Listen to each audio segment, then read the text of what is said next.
Doctor ইউনূসের ফাঁদে পা দিলেন মোদি, চিকেন নেকে যুদ্ধের পরিস্থিতি।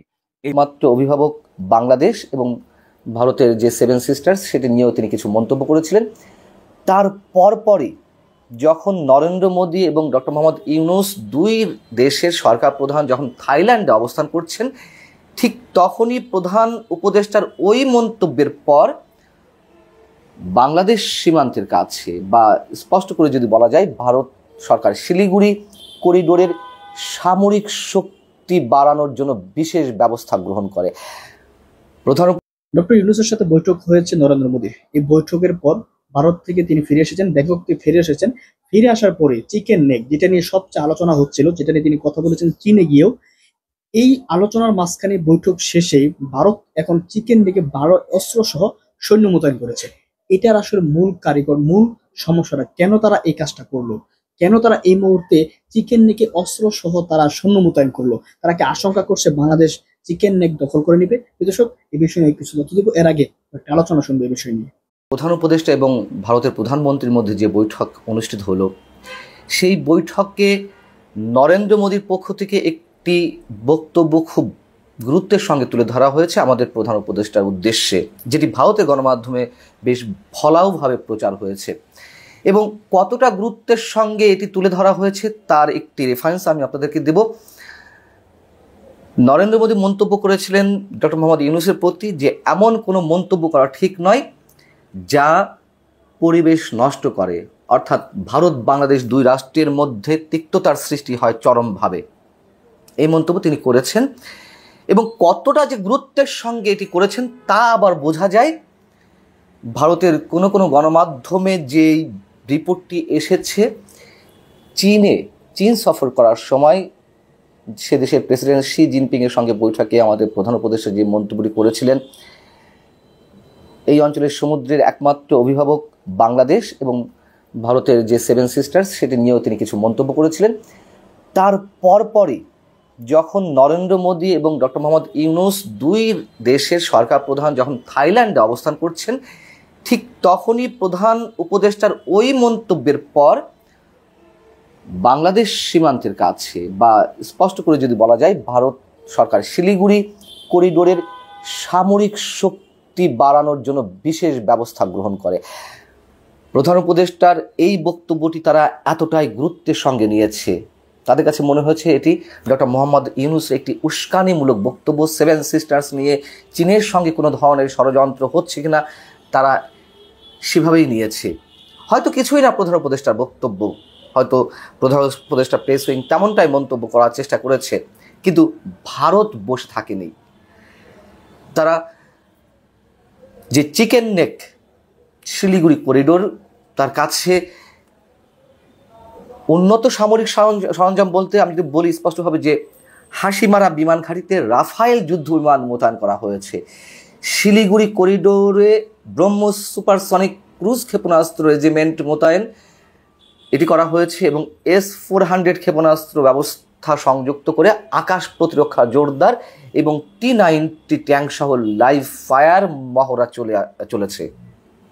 চিন্তা করতে পারি যে ভারত এটা কতটা সিরিয়াসলি নিয়েছে।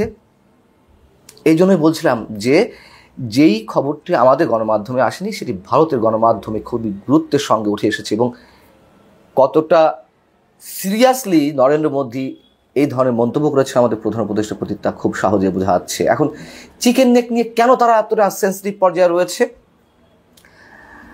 বিষয়টা হচ্ছে ভারতের পশ্চিমবঙ্গের শিলিগুড়ি শহরের চারপাশে অবস্থিত এই যে চিকেন নেক, মাত্র 20 থেকে 22 কিলোমিটার এলাকা জুড়ে, এটি ভূ রাজনৈতিক এবং ভূ অর্থনৈতিক করিডোর হিসেবে বিবেচনা করে ভারত।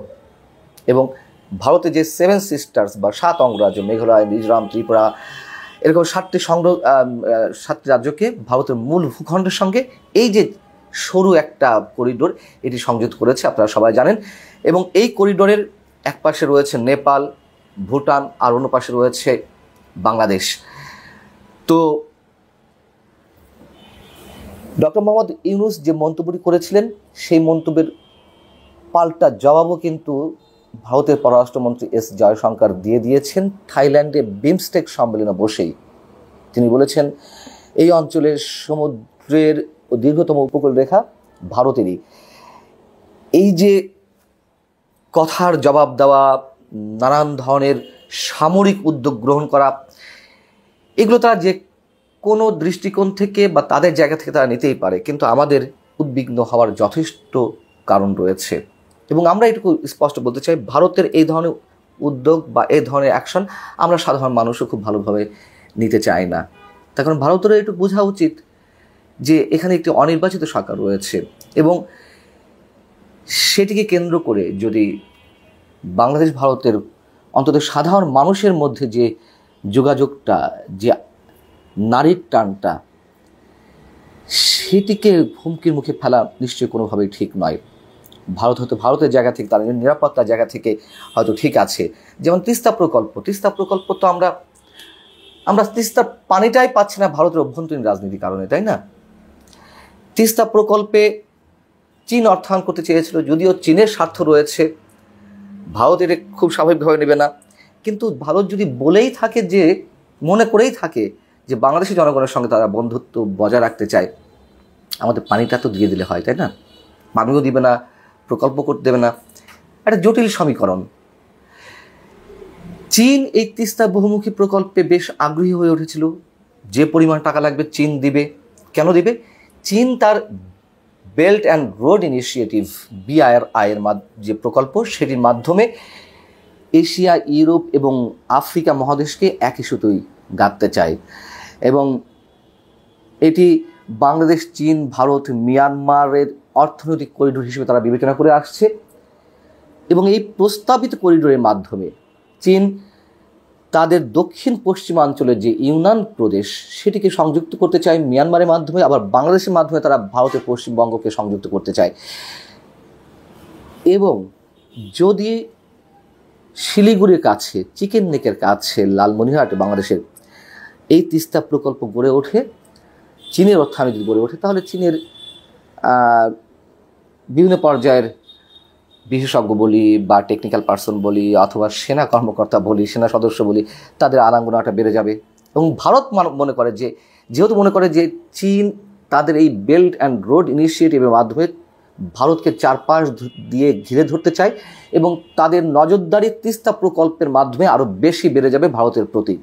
সেই জায়গা থেকে আবার ভারত তাদের নিজের স্বার্থের জায়গা থেকে কোনোভাবেই চায় না যে চীন বাংলাদেশের এই প্রকল্পে অর্থায়ন করুক। যার কারণে আমরা দেখেছি যে শেখ হাসিনা সরকারের শেষ পর্যায়ে এসে ভারত খুব তড়িঘড়ি করছিল যে না, চীনের অর্থায়ন নেওয়া যাবে না, আমরা অর্থ দিব, এ ধরনের একটি আলোচনা চলছিল বা তারা চাপ দিচ্ছিল। কিন্তু ভারতে যে এখানে অর্থায়ন করবেন এটা আমরা সবাই জানি। ভারত চীনের এই প্রকল্প বন্ধ করতে তারা টোপ দিতে পারে, আবার জানি না সত্যিই তারা আদৌ করতো কিনা। তবে আমার ধারণা যে ভারতের ঋণ যে ছাড়ের পরিস্থিতি, স্বাধীনতার পর থেকে বাংলাদেশে যে পরিমাণ ঋণের প্রতিশ্রুতি দিয়েছে তার খুব কম অংশ ছাড় হয়েছে। এটি অন্য বিষয়টি আমাদের আলোচনার জায়গা এখানেই যে ডক্টর মোহাম্মদ ইউনূসের জায়গা থেকে, বাংলাদেশের সরকার প্রধানের অবস্থান থেকে এই ধরনের মন্তব্য কেন তাকে করতে হয়। ভারত যে 7 সিস্টার্স নিয়ে চিন্তিত, তার যে কারণগুলো রয়েছে সেটি আমি উল্লেখ করলাম। এবং আরও তারা চিন্তিত হয়ে পড়েছে এই কারণে যে ডক্টর মোহাম্মদ ইউনূস প্রধান উপদেষ্টা হিসেবে শপথ নেওয়ার আগে থেকেই 7 সিস্টার্স নিয়ে এবং এ পর্যন্ত অনেক ধরনের মন্তব্য করেছেন, যেগুলো ভারত কোনোভাবেই ভালোভাবে নেয়নি, নেয়ার কথাও নয়। ব্যক্তি বিশেষের কারণে পুরো বাংলাদেশ হুমকির মুখে পড়বে, এটা নিশ্চয়ই আমরাও খুব ভালোভাবে নিতে পারি না। রাত 9:44। আমাদের আজকের আলোচনার বিষয় হচ্ছে ডক্টর ইউনূসের ফাঁদে পা দিলেন মোদি, চিকেন নেকে যুদ্ধের পরিস্থিতি। এই প্রসঙ্গে আপনাদের কোনো প্রশ্ন বা মতামত থাকলে অবশ্যই নিতে চাই। প্রিয় দর্শক, থাকুন এই আলোচনার শেষ পর্যন্ত। দর্শক, আপনারা জানেন যে ভারতের প্রধানমন্ত্রী নরেন্দ্র মোদীর সঙ্গে বাংলাদেশের অন্তর্বর্তীকালীন সরকারের প্রধান উপদেষ্টা ডক্টর মোহাম্মদ ইউনূসের 40 মিনিট ব্যাপী যে বৈঠক অনুষ্ঠিত হয়েছে, তা নিয়ে দক্ষিণ এশিয়ায় এখন চুলচেরা নানা ধরনের বিশ্লেষণ হচ্ছে। অনেকে অনেক ধরনের মতামত দিচ্ছেন। ভয়েস অফ বাংলাদেশের হিন্দুজ একটা টুইট করেছে, সেই টুইটের শিরোনাম হচ্ছে ইউনূসের ফাঁদে পা দিয়েছেন মোদি। টুইটে বলা হচ্ছে যে ইউনূসের ফাঁদে পা দিয়েছেন মোদি। ইউনূস চেয়েছিলেন ক্ষমতায় নিজের দখলকে গ্রহণযোগ্য দেখাতে।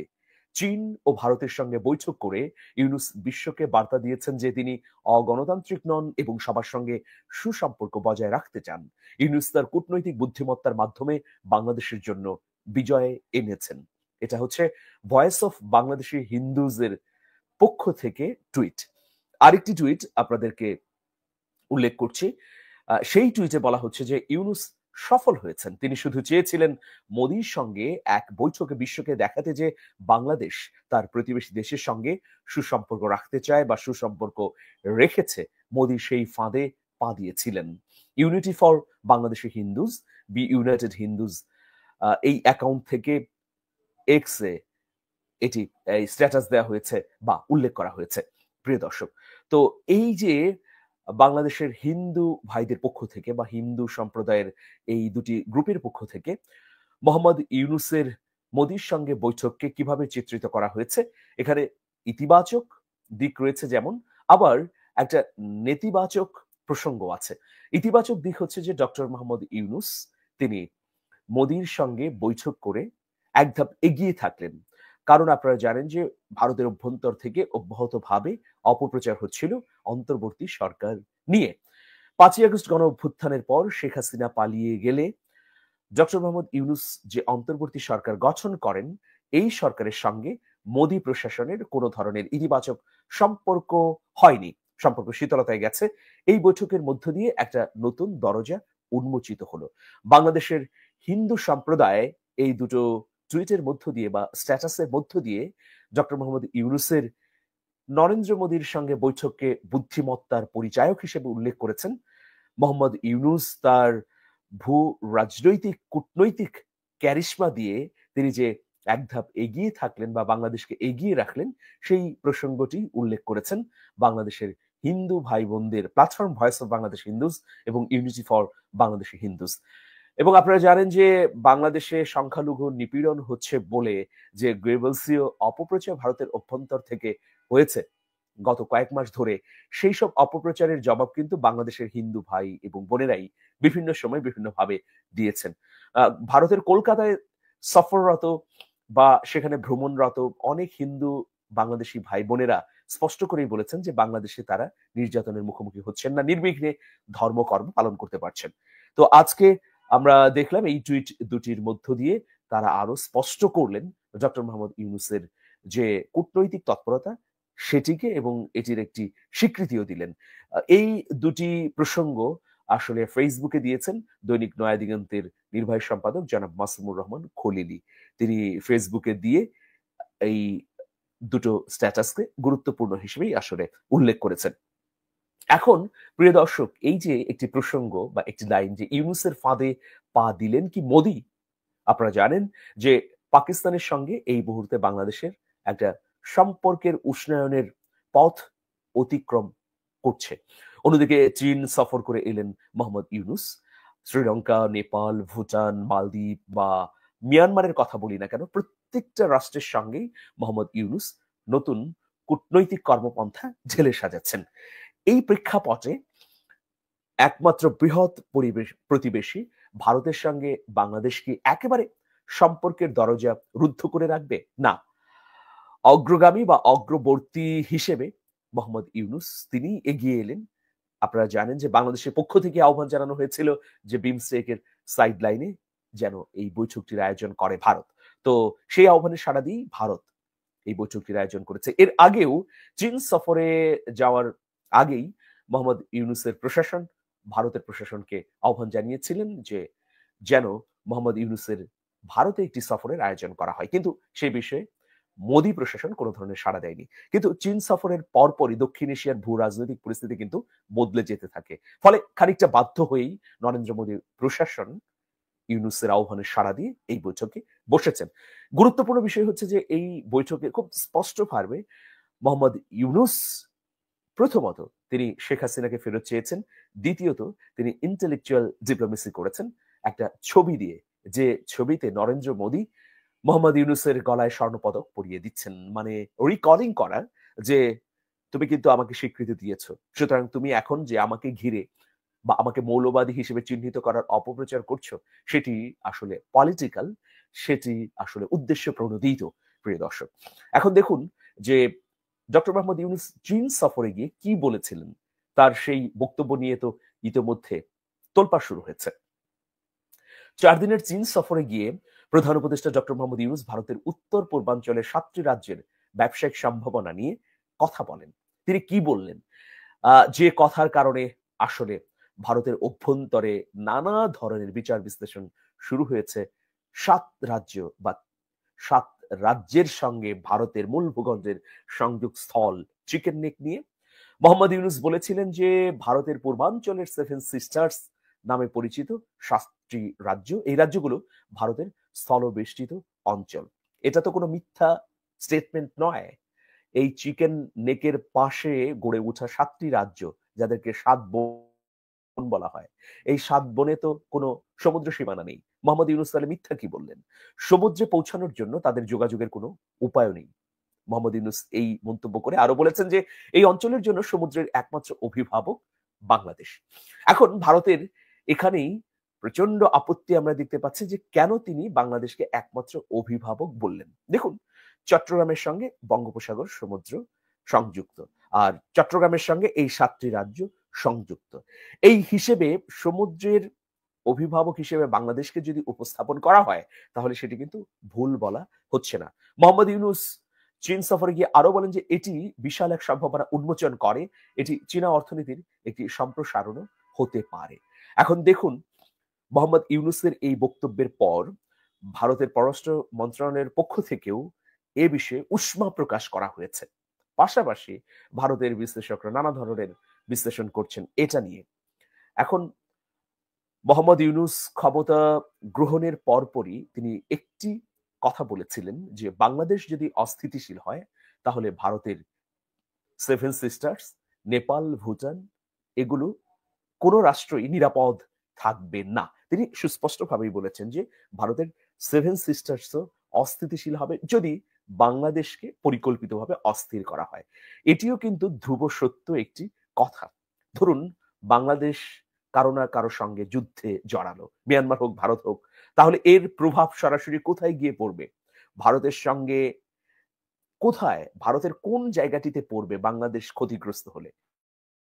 সরাসরি 7 সিস্টার্সে পড়বে। আবার বাংলাদেশ যদি সমুদ্র অর্থনীতির মাধ্যমে বিপুল উন্নয়ন এবং অগ্রগতি করতে পারে, তাহলে তারও একটা প্রভাব পড়বে 7 সিস্টার্সের উপরই। মোহাম্মদ ইউনূস এই কথাগুলোই বলতে চেয়েছেন।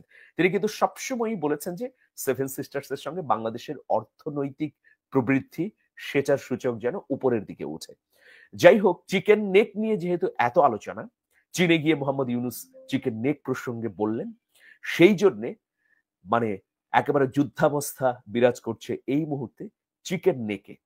প্রিয় দর্শক, সেখানে ভারী যুদ্ধাস্ত্র মোতায়েন করেছে ভারত। কি কি এখন পরিস্থিতি সেইখানে একটু জেনে নিচ্ছি।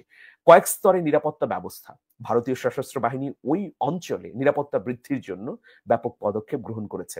প্রথমত, উন্নত সামরিক অস্ত্র মোতায়েন, ভারতীয় বিমান বাহিনী মিগ বিমানের পাশাপাশি হাসিমারা বিমান ঘাঁটিতে রাফাল যুদ্ধ বিমানের একটি স্কোয়াড্রন মোতায়েন করেছে। এটা কিন্তু মোহাম্মদ ইউনূসের চীন সফরের পর। ব্রহ্মস ক্ষেপণাস্ত্র রেজিমেন্ট, সম্ভাব্য হুমকি মোকাবেলায় শিলিগুড়ি করিডোরে ব্রহ্মস সুপারসনিক ক্রুজ ক্ষেপণাস্ত্রের একটি রেজিমেন্ট মোতায়েন করেছে ভারতের সেনাবাহিনী। এরপর সারফেস টু এয়ার ক্ষেপণাস্ত্র ব্যবস্থা, আকাশপথ ব্যবহার করে যে কোনো ধরনের হামলা ঠেকানো যায় এরকম ওই অঞ্চলে S-400 ক্ষেপণাস্ত্র ব্যবস্থা মোতায়েন করেছে ভারত। MRSAM ও আকাশ প্রতিরক্ষা ব্যবস্থা, যে কোনো ধরনের অনুপ্রবেশের বিরুদ্ধে আকাশ সীমায় সুরক্ষা নিশ্চিতে অতিরিক্ত নিরাপত্তা ব্যবস্থা হিসেবে MRSAM ও আকাশ প্রতিরক্ষা ব্যবস্থা মোতায়েন রেখেছে ভারতীয় সামরিক বাহিনী। আমরা যে তথ্য জানি, এটা ইসরায়েল থেকে ভারত আসলে আমদানি করেছে। আপনারা জানেন যে ইসরায়েলের ভূখণ্ডেও আকাশ প্রতিরক্ষার ব্যবস্থা আছে। তো ওই প্রতিরক্ষা পদ্ধতিতেই ভারত তার আকাশকে সুরক্ষিত রাখতে চায়। আবার আমরা দেখছি যে S-400 এটা কিন্তু মার্কিন যুক্তরাষ্ট্র থেকে এই ক্ষেপণাস্ত্র ব্যবস্থা ভারত এনেছে। আর কি নিয়মিত সামরিক টহল, ভারতীয় সামরিক বাহিনীর ত্রিশক্তি কর্পসটি 90 ট্যাঙ্ক সহ তাজা গুলি বর্ষণের মহড়া পরিচালনা করছে। যে কোনো পরিস্থিতিতে নিজেদের অভিযানের প্রস্তুতি জোরদারের লক্ষ্যে এই ব্যবস্থা নেওয়া হয়েছে। কৌশলগত সতর্কতা নিয়েছে ভারত। ইন্ডিয়া টুডে একটা প্রতিবেদন করেছে এ নিয়ে। সেখানে বলা হচ্ছে যে আঞ্চলিক হুমকির বিরুদ্ধে ভারত সতর্ক অবস্থায় রয়েছে। Belt and road initiative BRI মাধ্যমে বাংলাদেশে চীনের ক্রমবর্ধমান উপস্থিতি এবং বাংলাদেশের অন্তর্বর্তীকালীন সরকারের প্রধান উপদেষ্টা মোহাম্মদ ইউনূসের সাম্প্রতিক মন্তব্য নিবিড়ভাবে পর্যালোচনা করছে দিল্লি। বেইজিং এর সঙ্গে ঢাকার ক্রমবর্ধমান সম্পর্ক ভারতের জন্য কৌশলগত, বিশেষ করে শিলিগুড়ি করিডোরের নিরাপত্তার বিষয়ে চ্যালেঞ্জ তৈরি করতে পারে বলে মনে করছেন ভারতীয় নিরাপত্তা বিশ্লেষকরা। এইরকম পরিস্থিতিতে ভারত ওই অঞ্চলে নিজেদের প্রতিরক্ষা ব্যবস্থা জোরদার করেছে। ভারতের chief of defence staff general Anil Chauhan সম্প্রতি সামরিক বাহিনী অপারেশনাল প্রস্তুতি পর্যালোচনা করতে উত্তরবঙ্গ পরিদর্শন করেন। এ সময় তিনি আঞ্চলিক অখণ্ডতা রক্ষায় ভারতের সেনাবাহিনীর প্রতি আহ্বান জানান এবং নিজেদের প্রতিশ্রুতির উপর গুরুত্ব আরোপ করেন। সফরে সম্মুখ সারির ঘাঁটিগুলো পরিদর্শন এবং নিরাপত্তা কৌশল সম্পর্কে সামরিক কর্মকর্তাদের সঙ্গে উচ্চ পর্যায়ের আলোচনাও সম্পন্ন করেছেন অনিল চৌহান। প্রিয় দর্শক, এভাবে ভারত নানা ধরনের উদ্যোগ গ্রহণ করেছে চিকেন নেককে সুরক্ষিত করবার জন্য। অনেক সামরিক বিশ্লেষক অনেক ধরনের মতামত বা মন্তব্য দিচ্ছেন। বাংলাদেশ কি এই মুহূর্তে যুদ্ধ চায় বা কাউকে উস্কে দিতে চায়, বিশেষ করে প্রতিবেশী ভারতকে? নিশ্চয়ই না। বাংলাদেশ চায় একটা ভারসাম্যপূর্ণ সম্পর্ক, যে সম্পর্কটি অনেক দিন ধরেই বাংলাদেশের সঙ্গে ভারতের ছিল না। যে কারণেই আপনারা দেখতে পাচ্ছেন যে বিমস্টেককে নিয়ে এত গুরুত্বপূর্ণ একটি বৈঠক অনুষ্ঠিত হলো এবং আগামী 2 বছরের জন্য বিমস্টেকের চেয়ারপারসন হিসেবে নির্বাচিত হলেন, মনোনীত হলেন ডক্টর মোহাম্মদ ইউনূস। প্রিয় দর্শক, তো এই বিমস্টেক বলি বা আসিয়ান বলি অথবা সার্ক বলি, এই সহযোগিতা সংস্থাগুলো আসলে এজন্যই প্রতিষ্ঠিত হয়েছে যাতে দক্ষিণ এবং দক্ষিণ পূর্ব এশিয়ার রাষ্ট্রগুলো পরস্পরের উপর সহযোগিতার ভিত্তিতে এগিয়ে যেতে পারে। কিন্তু একটি রাষ্ট্র যদি মনে করে তারাই কেবলমাত্র আধিপত্য করবে, দাদাগিরি করবে, তারা যা বলবে অন্য রাষ্ট্রগুলো সেই পথ অনুসরণ করে পদলেহন করবে, তাহলে সেটা যে অন্যায্য এবং সেটা যে অবশ্যই ভারসাম্যহীন, এটিই মূলত বোঝাতে চাচ্ছেন ডক্টর মোহাম্মদ ইউনূস। তো ডক্টর মোহাম্মদ ইউনূসের এই যে রাজনৈতিক কূটনৈতিক তৎপরতা, এর মধ্য দিয়ে তিনি কিন্তু সফল হচ্ছেন। কেননা আপনারা জানেন যে 5ই আগস্ট গণ অভ্যুত্থানের পর চীনের সঙ্গে সম্পর্ক বৃদ্ধি পেয়েছে বাংলাদেশের, একইভাবে পাকিস্তানের সঙ্গেও সম্পর্ক বৃদ্ধি পেয়েছে। আর এই উপমহাদেশের অন্যান্য রাষ্ট্রের মধ্যে নেপাল, ভুটান, এই দুটি রাষ্ট্রের সঙ্গে তো বাংলাদেশ তার সম্পর্কের ক্ষেত্রে নতুন দরজা উন্মুক্ত করেই দিয়েছে। এবং সবচেয়ে জটিল বিষয় ছিল মিয়ানমার। আপনারা জানেন যে মিয়ানমারের সামরিক জান্তা অং মিন লাই তিনি বিমস্টেক সম্মেলনের ফাঁকে প্রধান উপদেষ্টা ডক্টর মোহাম্মদ ইউনূসের সঙ্গে বৈঠক করেছেন।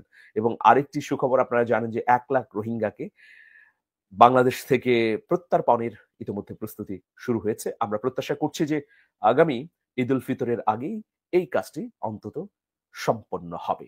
প্রিয় দর্শক, এভাবে দেখা যাচ্ছে যে প্রত্যেকটি বিষয়েই ডক্টর মোহাম্মদ ইউনূস কূটনৈতিক চাল দেওয়ার ক্ষেত্রে অভিজ্ঞতা এবং দূরদর্শিতার পরিচয় দিচ্ছেন। এখন এই যে ডক্টর মোহাম্মদ ইউনূসের ফাঁদে কি পা দিলেন নরেন্দ্র মোদী, এটা হয়তো অনেকে প্রতীকী ভাবে বলছেন, কারণ নরেন্দ্র মোদী গত 7 মাস ধরে যে আচরণ করেছেন বাংলাদেশের সঙ্গে, সেই আচরণ অবশ্যই প্রতিবেশী সুলভ নয়। কারণ আমি বলছি, দেখুন, বাংলাদেশের সঙ্গে গত 16 বছর অস্টে পৃষ্ঠে জড়িয়েছিল চীন, ভারতও জড়িয়েছিল। দুটো রাষ্ট্রের সঙ্গে শেখ হাসিনা প্রশাসন একটা ভারসাম্য তৈরি করার কৃত্রিম প্রচেষ্টা চালিয়েছিলেন, কিন্তু সেটাতে সফল হননি। 2023-এর ডিসেম্বরে শেখ হাসিনা যখন চীন সফরে গেলেন, তখনই কিন্তু চীন উপলব্ধি করলো যে শেখ হাসিনা আসলে ভারতের সঙ্গেই একটা বৈষম্যমূলক সম্পর্কের মধ্যে রয়েছে। সুতরাং চীনের সঙ্গে বাংলাদেশের শেখ হাসিনা প্রশাসনের এই সম্পর্ক ন্যায্যতার ভিত্তিতে হবে না। তখনই কিন্তু আসলে চীন আস্তে আস্তে সরতে শুরু করলো। কিন্তু আমি 16 বছরের কথা যদি বলি, চীন শেখ হাসিনা সরকারকে একতরফাভাবে সমর্থন দিয়ে গেছে, ভারতও দিয়ে গেছে। কিন্তু দেখুন, 5ই আগস্ট গণ অভ্যুত্থানের পর চীন তার পলিসি বদলিয়েছে। গণ অভ্যুত্থানের পরপরই গণ অভ্যুত্থানকে স্বীকৃতি দিয়েছে, পাশাপাশি চীন স্পষ্টভাবে বলেছে যে ডক্টর মোহাম্মদ ইউনূসের অন্তর্বর্তীকালীন সরকারের সঙ্গে আমরা রয়েছি। কিন্তু ভারত একগুয়েমি ভাবে তারা আগের অবস্থানে নিজেদেরকে অটুট রেখেছে। অভিমান, ক্ষোভ, নানা কর্মকাণ্ডে প্রকাশিত হয়েছে বাংলাদেশের প্রতি। একটা রাষ্ট্রের সঙ্গে আরেকটা রাষ্ট্রের সম্পর্ক কি দিয়ে হবে? কোনো ব্যক্তি বা কোনো দলের ভিত্তিতে? অবশ্যই না। ডক্টর মোহাম্মদ ইউনূসের ভিত্তিতে কি এই সম্পর্ক হবে? তাও না। সম্পর্ক হবে জনগণের প্রয়োজনে জনগণের সঙ্গে, ভারতের জনগণের সঙ্গে বাংলাদেশের জনগণের। এখানে এদেশের জনগণ যাকে ইচ্ছে তাকে প্রতিনিধি নির্বাচিত করুক না কেন, সেই নির্বাচিত প্রতিনিধির সঙ্গে এই সম্পর্ক হবে ভারতের জনগণ কর্তৃক নির্বাচিত শাসকদের। সুতরাং এখানে কোন শাসকের পতন ঘটলে সেই অভিমান, ক্ষোভ এবং ষড়যন্ত্রের ডালপালা বিস্তৃত করে সম্পর্ককে একেবারে বরফে নিয়ে যাওয়া হবে, এটা কখনোই প্রত্যাশিত না। কিন্তু নরেন্দ্র মোদী প্রশাসন এটা তো করেছেন, যার ফলশ্রুতিতে ক্ষতিগ্রস্ত কে হয়েছে? বৃহৎ আকারে ভারতই হয়েছে। আপনারা বলতে পারেন যে বাংলাদেশ তো ছোট্ট একটা রাষ্ট্র, কিন্তু এই আধুনিক সময়ে উত্তরাধুনিক কূটনৈতিক ক্ষেত্রে রাষ্ট্রের আয়তন দিয়ে কখনোই শক্তিমত্তার হিসেব নিকেশ করা হয় না। কি দিয়ে করা হয়? তার বুদ্ধিমত্তা, তার অর্থনৈতিক কর্মপন্থা এবং কূটনৈতিক পথচলা দিয়ে। আপনারা কাতার দেখুন, কাতারের দিকে তাকিয়ে দেখুন, সৌদি আরবের পেটের মধ্যে পাশে সৌদি আরব এবং সংযুক্ত আরব আমিরাতের ভেতরে ছোট্ট একটা রাষ্ট্র কাতার। কাতার দীর্ঘদিন ধরে সৌদি আরব এবং এবং সংযুক্ত আরব আমিরাতের নীতিকে পাশ কাটিয়েই কিন্তু মাথা উঁচু করে দাঁড়িয়েছে। সাম্প্রতিক সময়ে আরব এবং সংযুক্ত আরব আমিরাতের সঙ্গে সম্পর্কটা উষ্ণতার দিকে যাচ্ছে, কিন্তু গত 2 দশকের মতো সময় খুব ভালো একটা সম্পর্ক যায়নি সৌদি আরব এর সঙ্গে কাতারের। কাতার বসে থাকেনি, কাতার এই মুহূর্তে বৃহৎ অর্থনীতির একটা উদীয়মান, উত্থিত, উন্নত রাষ্ট্র। তো সুতরাং বাংলাদেশের সামনে তো অনেক পথ রয়েছে, বাংলাদেশের অনেক অপশন আছে। ভারতে আমরা নির্ভরশীল ছিলাম চিকিৎসার ক্ষেত্রে, যেহেতু ভারত ভিসাকে জটিল করেছে, বাংলাদেশ চীনে তার নতুন পথ খুলে নিয়েছে। আপনারা জানেন নিশ্চয়ই, তবুও উদাহরণটা দিচ্ছি যে ইউরোপ আমেরিকার অনেক রাষ্ট্রের দূতাবাস ছিল ভারতে। আমাদের ছাত্রছাত্রী নাগরিকদের ভারতে গিয়ে ভিসা নিতে হতো, অন্যান্য কূটনৈতিক কাজ করতে হতো। কিন্তু এই অন্তর্বর্তী সরকার প্রতিষ্ঠিত হবার পর যখন ভারতের সঙ্গে সম্পর্ক দোদুল্যমানতায় গিয়ে পৌঁছলো, তখন এই মুহূর্তে অনেক দূতাবাস কিন্তু বাংলাদেশে তাদের দপ্তর খুলেছে। আগে তাদের দপ্তর ভারতে ছিল এবং ভারতে গিয়ে আমাদের কাজ করতে হতো। সুতরাং যতই দরজা বন্ধ করে দেওয়া হোক না কেন, নানা উপায়ে দরজা খুলবেই। সেই জন্য কূটনীতি হওয়া উচিত ন্যায্যতা, সমতার ভিত্তিতে। মূলত প্রতীকীভাবেই বাংলাদেশের হিন্দু ভাই বোনরা বলছেন যে ডক্টর মোহাম্মদ ইউনূসের যে কৌশল প্রজ্ঞা, সেই প্রজ্ঞায় ধরাশায়ী হয়েছেন। দর্শক, আলোচনাগুলো শুনেছেন, শুনে বুঝতে পেরেছেন যে আসলেও চিকেন নেকে অস্ত্র সহ সৈন্য কেন মোতায়েন করা হয়েছে। ভারত একটা চাপে রয়েছে, সেটা স্পষ্টই। এই চাপে পড়ার কারণে কিন্তু ইউনূসের সাথে বৈঠক করেছেন। আর এই চাপে পড়েছেন ডক্টর ইউনূস যখন চীনে গিয়ে বৈঠক করেছেন বা চীনে গিয়েছেন। চীনে যাওয়ার পরেই ভারতের কড়া নাড় আছে যে আমরা যদি এখন বসে থাকি তাহলে হয়তো বা সামনে বড় বিপদ আসবে। আর সেই বিপদটি লক্ষ্য করে তারা কিন্তু ইউনূসের সাথে বৈঠক করেছেন। এই বৈঠকে তারা নিশ্চিত হয়েছেন ডক্টর ইউনূসের সাহসিকতা, ডক্টর ইউনূসের আত্মবিশ্বাস যে তারা কিছু একটা করতে পারে। এই জন্যই আমার মনে হচ্ছে আতঙ্কে তারা চিকেন নেকে একটা বাড়তি সতর্কতা নিয়ে তারা সেখানে সৈন্য মোতায়েন করেছে।